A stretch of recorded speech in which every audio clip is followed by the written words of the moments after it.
हमारे अनेकों अनेक बंधुओं के मन में बिल्कुल एक गलत अवधारणा बैठ गई है।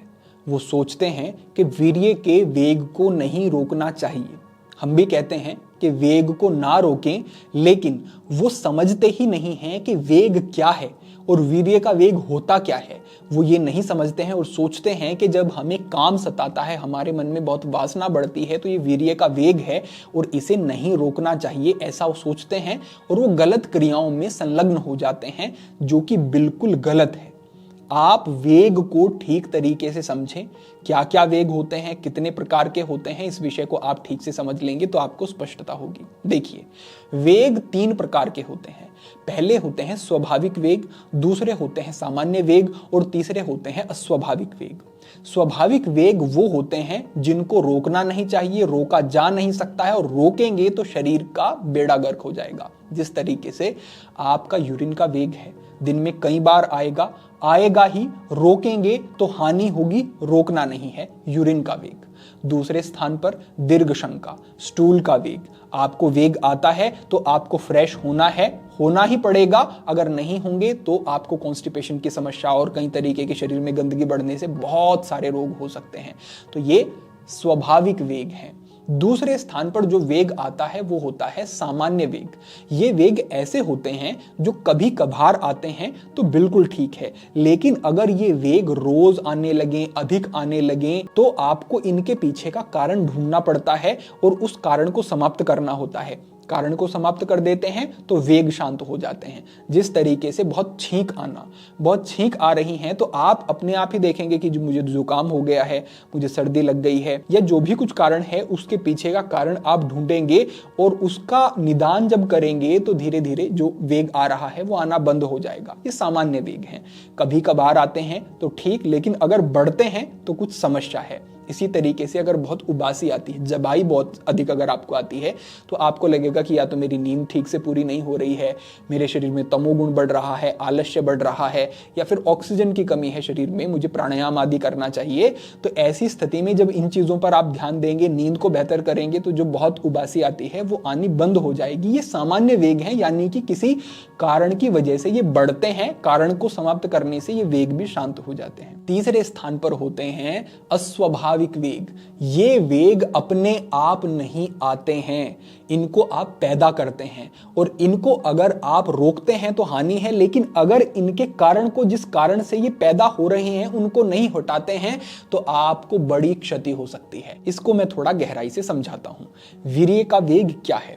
हमारे कई बंधु ऐसे जिन्होंने एक बात हमें बताई जो कि मुझे मूर्खतापूर्ण भी लगी और मुझे लगा कि क्या ऐसा भी करते हैं। उन्होंने मुझे कहा, सबसे पहले तो ये कि हम हस्तमैथुन आदि क्रियाएं करते थे, लेकिन जब हमारा वीर्य बाहर आने को होता था तो हम अपनी जननेंद्रिय के ऊपर एक दबाव बना देते थे, जिससे कि वीर्य बाहर नहीं आता था, और हमें संतुष्टि ये होती थी कि हमने कोई गलत क्रिया नहीं की या फिर हमारा शरीर से बाहर वीर्य नहीं गया है तो हमें हानि नहीं होगी। उन्हें नहीं पता है कि जो उन्होंने ये वेग रोका है, ये उनके शरीर को किस तरीके से खराब करेगा, उनको कितनी ही यौन समस्याएं हो सकती हैं, और जो वीर्य बाहर जाना था उसको रोक दिया तो वो ऐसे स्थान पर जाकर के संग्रहित होगा जहां पर वो सड़ेगा और वो कई तरीके की समस्याओं का कारण बनेगा। ये वीर्य का वेग होता है, यानी कि जो आपने पैदा किया, गलत क्रिया करके आपने पैदा किया, और उसको जब आप रोक रहे हैं तो इस वेग को रोकने से कोई लाभ नहीं है, हानि ही हानि है। कई हमारे बंधुओं ने ऐसा भी बताया कि हम गलत क्रिया करते थे, हस्तमैथुन आदि, और जब वीर्य बाहर आने को होता था तो जब हमें आभास होता तो हम रुक जाते थे, फिर हम कुछ समय तक रुके रहते, फिर हम ऐसा ही करते थे, फिर कुछ समय तक हम रुके रहते, फिर हम ऐसा ही करते थे। हम वीर्य को तो बाहर नहीं आने देते थे, लेकिन बार बार हम उस क्रिया में लगे रहते थे। उन्हें लगता है कि उनका शरीर से बाहर वीर्य नहीं गया तो हानि नहीं हुई, वास्तव में हानि और ज्यादा हो गई है। जब आप ऐसी क्रियाएं करते हैं तो ब्लड का सर्कुलेशन आपके पेल्विक फ्लोर की तरफ निरंतर बढ़ता है, और जब ये बार बार ऐसा होता रहता है तो फिर एक तरीके की इन्फ्लामेशन भी आपके पूरे पेल्विक फ्लोर और आपकी जननेंद्रिय और आपके टेस्टिकल्स के अराउंड हो जाती है, जो कि और ज्यादा फिर समस्याएं खड़ी करती है। तो ये जो मैंने आपको 2 उदाहरण दिए, ये वीर्य के वेग को रोकना है, जो कि मैं भी कहूंगा कि बिल्कुल नहीं करना चाहिए, हानिकारक है और बहुत ज्यादा नुकसान पहुंचाएगा। लेकिन मैं ये कहता हूं कि वीर्य का वेग पैदा ही क्यों हुआ? ये है अस्वाभाविक वेग, ये अपने आप नहीं होगा, ये अपने आप नहीं है, ये आप कोई गलत क्रिया कर रहे हैं इसलिए वेग बन रहा है। लेकिन क्रिया क्यों की? क्योंकि आपके मन में पहले वासना, कामना और बहुत सारे जो गंदे विचार आए उन पर आपने ध्यान नहीं दिया। अब ये जो मैं दूसरा पक्ष कह रहा हूं, ये वीर्य का वेग नहीं है, ये काम का वेग है। यानी कि पहले चिंतन बना, उस चिंतन के साथ आप लग गए, जुड़ गए और उससे आपने रस लिया, इसीलिए आपकी ऐसी स्थिति बन गई कि आप अपने आप को रोक ही नहीं पाए और आपने गलत क्रियाएं की फिर। लेकिन यह स्थिति क्यों बनी? क्योंकि आपने विचारों को नहीं रोका।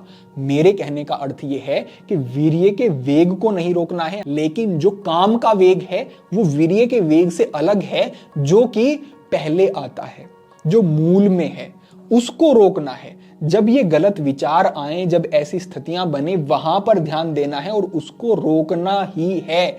अगर उसको नहीं रोकोगे तो फिर इस प्रकार की क्रियाएं होंगी। तो ये बिल्कुल अलग अलग विभाग हैं। एक है काम का वेग जिसे रोकना है, एक है वीर्य का वेग जिसे नहीं रोकना है। ऐसा बिल्कुल नहीं सोचना चाहिए कि काम का वेग ही वीर्य का वेग है। इस तरीके से विधान किया गया है और इसको आप हमेशा ध्यान में रखें। तो हमें ब्रह्मचर्य का पालन करना है, जिसके फलस्वरूप फिर किसी तरीके के वेग बन ही ना पाए। तो ये ही इस समस्या का पक्का पूरा समाधान है। अब ये वासना उठे ही नहीं, इसके लिए क्या हो सकता है? हम एक उदाहरण से कहते हैं।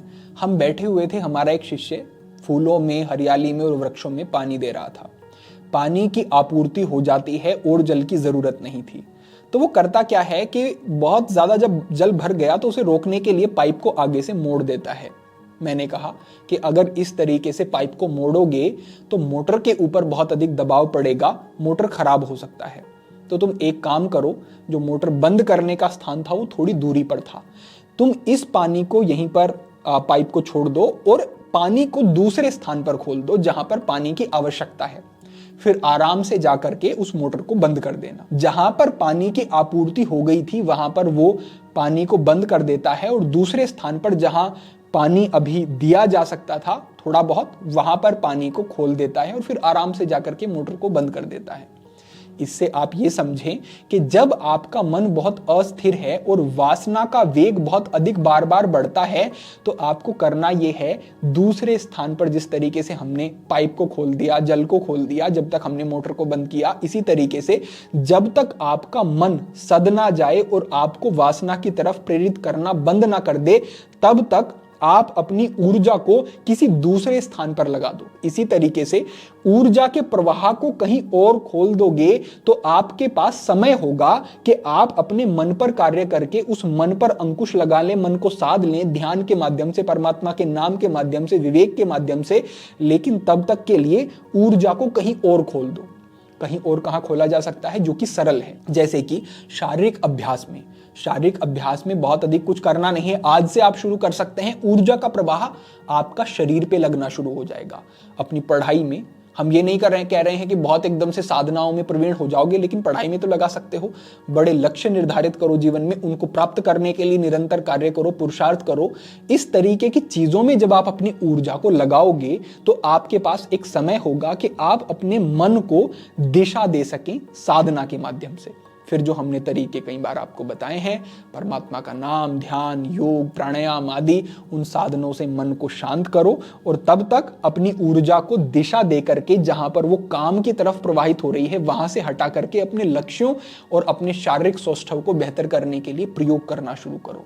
अगर ऐसा आप करते हैं तो समाधान भी हो जाएगा और बहुत आपके ऊपर कठिनाई भी नहीं पड़ेगी। तो ये एक इसका छोटा तरीका हमने कहा। और हमने आपको कहा कि वेग क्या है, इसको समझो और इसको अलग अलग समझ करके फिर जीवन में आगे बढ़ो। अपेक्षा है कि आपको ये विषय ठीक से समझ आया होगा। आप इसका प्रयोग करेंगे, इसकी तरफ ध्यान देंगे तो निश्चित रूप से आपको लाभ भी होंगे। आज के लिए आपके लिए यही मार्गदर्शन था। भविष्य में अन्य महत्वपूर्ण विषयों पर मार्गदर्शन होता रहेगा। सभी के लिए प्रार्थना, सभी के लिए मंगल कामना। आज के लिए इतना ही। ओम नमः शिवाय।